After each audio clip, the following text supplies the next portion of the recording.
ఈడ వచ్చి దాననాగ అంటాడు మమ్మల్ని ఈడ కవర్ చేస్తుండు. ఈడ వచ్చి ఈడ నాగరాజు అంటే వాని పేరు, వాడు ఈడ కవర్ చేస్తుండు వచ్చి మమ్మల ఎవరెవరు ఈడ మాట్లాడుతుండ్రు వాళ్ళని ఏం చేయాలనేది మమ్మల్ని మొత్తం రికార్డు చేస్తుండే వాడు చేస్తున్నాడు.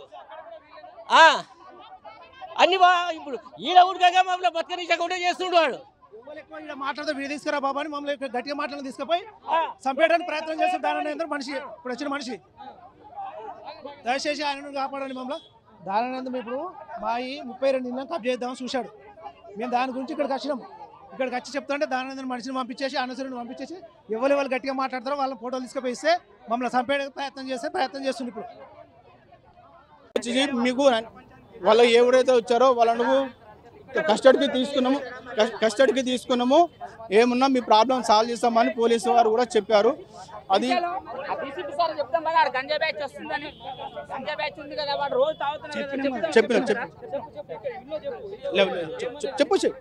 చెప్పానా ఏం లేదన్నా, గత 2 సంవత్సరాలుగా మాకు విపరీతమైనటువంటి హరాస్మెంట్ జరుగుతుంది. స్వయంగా నా ఇంటి ముందే రౌడీలు కూర్చుంటారు, గంజాయి తాగుతారు, అడిగితే బెదిరిస్తారు. నేను చిన్నపిల్లలతో ఉన్నా అని బయట పోతా కదా ఏం చేస్తారని భయం. ఈరోజు రేవంత్ రెడ్డి వచ్చిన తర్వాత మాకు న్యాయం జరుగుతుంది అని ఒక నమ్మకం కుదిరి మేము ఇక్కడికి వచ్చాం. ఇక్కడికి వచ్చిన తర్వాత కూడా ప్రజాభవన్ ముంగట కూడా వాళ్ళు వచ్చి వీడియోలు తీసి మా యొక్క వీడియోని మళ్ళీ వాళ్ళకి పంపించాలన్న ఆలోచనతో చేస్తున్నారు. ఇది ఎంతవరకు కరెక్ట్? ప్రజాభవన్ పట్టుకుని చెప్పుకుని వచ్చినాం. అదే ఒకరు నాగరాజు అనేట ఆయన స్థానిక ఇక్కడ లోకల్గా ఒక కార్పొరేటర్కి దానం నాగేంద్ర గారి అనుచరుడు పట్టుకున్నాం. ప్రజలకి పోలీసు వాళ్ళకి చెప్పిన అతను ఏం కొట్టలే తిట్టలే ఏమనలే. అయ్యా మా యొక్క స్వేచ్ఛను ఆయన ఇబ్బంది పెడుతున్నాడు అని చెప్పి మేము అతనికి చెప్పాం. పోలీసు వాళ్ళు తీసుకెళ్లారు. అతని మీద దయచేసి కేసు ఏంటండి పోలీసు వాళ్ళు ఇప్పుడు ఏం చెప్పారో సారు నేను లేను తెలియదు నాకు దాని గురించి చెప్పనీకి కూడా. మీకు ఎలాంటి మీ ఇళ్ళ మీదకి రాకుండా ఆడ ఏం జరగకుండా మేము చూస్తాము అని పోలీసు వారు కూడా మాకు చెప్పారు. ఇప్పటికైనా మా ఇండ్లు మాకు కావాలి, మా ఇండ్ల స్థలాలు మాకు కావాలి. మేము వేరే వాళ్ళ జాగాలు లేవు, మా స్థలంలో మేము ఉన్నాం, మాది మాకు కావాలని అడుగుతున్నాం. వేరే వాళ్ళ కబ్జా మాకు అవసరం లేదు, మా ఇళ్లలో మమ్మల్ని ఉండని అని అడుగుతున్నాం, అంతే కోరుకున్నాం. ఇప్పటికీ గవర్నమెంట్ మారింది, ఇప్పుడైనా న్యాయం జరుగుతుందని ప్రగతి భవన్కి వచ్చినాము. ఇప్పుడైనా గవర్నమెంట్ మాకు సాయం చేస్తుందని కోరుకుంటున్నాం. మేము ఇప్పుడు మాది యాదాద్రి భువనగిరి జిల్లా సార్. నమస్తే సార్, మాది యాదాద్రి భువనగిరి జిల్లా, నాది భూదాన్ పోచంపల్లి మండలం. నా పేరు కొమ్ము ఊషయ్య అని అంటారు. అయితే నేను గత 1982 నుంచి వెళ్ళి వీఆర్ఏగానే మా నాయనగారు అంతకుముందు చేసిండు, మా తాతగారు కూడా అంతకుముందు చేసిండు. మా తాతగారి డ్యూటీ మా నాయనగారికి వచ్చింది, మా నాయన నాకు వచ్చింది. నేను చేయబట్టి కూడా 42-43 ఏళ్ళకు వస్తుంది.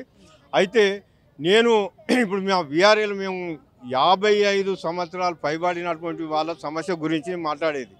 ఎందుకంటే ఇవాళ గత ప్రభుత్వం ఇచ్చినటువంటి హామీలు ఏవైతే ఉన్నాయి, మాకు వీఆర్ఓ వ్యవస్థ రద్దు కాగానే ఎమ్మడే మా వీఆర్ఏల నాయకులను పిలిచి ఏం చెప్పింది, 55 పైబడి ఉన్నటువంటి వాళ్ళకి అందరికీ వారసత్వం ఉద్యోగం ఇస్తా, మీకు పర్మనెంట్ చేస్తా, మీరు అట్టడుగున ఉన్నటువంటి వాళ్ళు చాలా పేదోళ్ళు, మీకు ఖచ్చితంగా ఈ విధంగా నేను చేస్తా అని చెప్పానంటే మేము అందరం సంతోషపడ్డాం.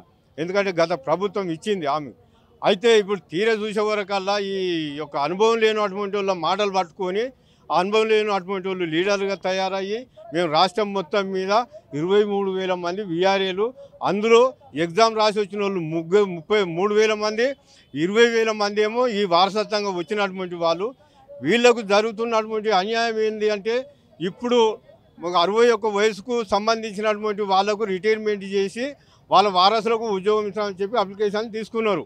రెండోది ఏంటంటే ఇప్పుడు మాకు కావాల్సింది ఏంది, 55 పైబడి ఉన్నటువంటి వాళ్ళ వారసులకు ఉద్యోగం కావాలి. ఈ 61 పెడితే అందరూ ఒకరోజు వచ్చిన వాళ్ళే ఉంటారా?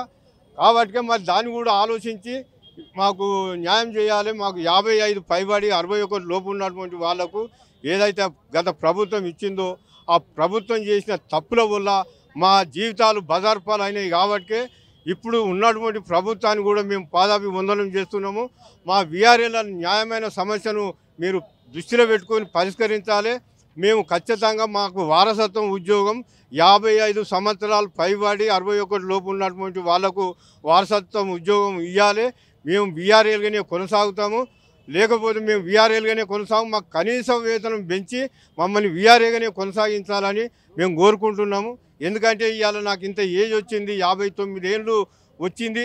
59 ఏళ్లకు నాకు ఇరిగేషన్ డిపార్ట్మెంట్లో వేస్తే నన్ను చెరువు 10-20 కిలోమీటర్లు పోయి రోజు నేను ఆ చెరువు కట్టల పోయి తిరుగుడు, ఆ కంప చెట్లు కొట్టుడు, ఈ కాలువలకు తిరిగి అది చేయాలంటే నాకు చేత కాదు. కాబట్టి నేను అందుకే ఇప్పుడు ఏంటంటే మాకు వారసత్వం ఉద్యోగమే కావాలి. మా విఆర్ఏ మా వారసులకు 55 సంవత్సరాలకు సంబంధించినటువంటి వాళ్లకు వారసత్వం ఉద్యోగం ఇచ్చి మమ్మల్ని విఆర్ఏగానే కొనసాగించాలని మేము కోరుకుంటున్నాం. ఇది మేము ఇప్పుడు ఉన్నటువంటి ప్రభుత్వానికి దండం పెట్టి చెప్తున్నాం. కాబట్టి మా సమస్యల మీద న్యాయమైన సమస్యను, ఎందుకంటే ఇలా మాకు 8 నెలల నుంచి కనీస వేతనం లేక చాలా బజార్ పాలైనాము, మా అప్పుల పాలైనాము. ఆ ప్రభుత్వం మాటలు విని ఆ ప్రభుత్వం చేసినవి కూడా ఏ ఒక్క పని కూడా చక్కగా లేదు. కాబట్టి మేము ఇప్పుడు ఏంటంటే ఇప్పుడు ఉన్నటువంటి ప్రభుత్వం మమ్మల్ని అందరినీ దృష్టిలో పెట్టుకొని మా న్యాయమైన కోరికే మాకు కావాల్సింది ముఖ్యంగా 55 సంవత్సరాలకు పైబడి ఉన్నటువంటి వాళ్ళ వారసులకు ఉద్యోగాలు ఇవ్వాలి.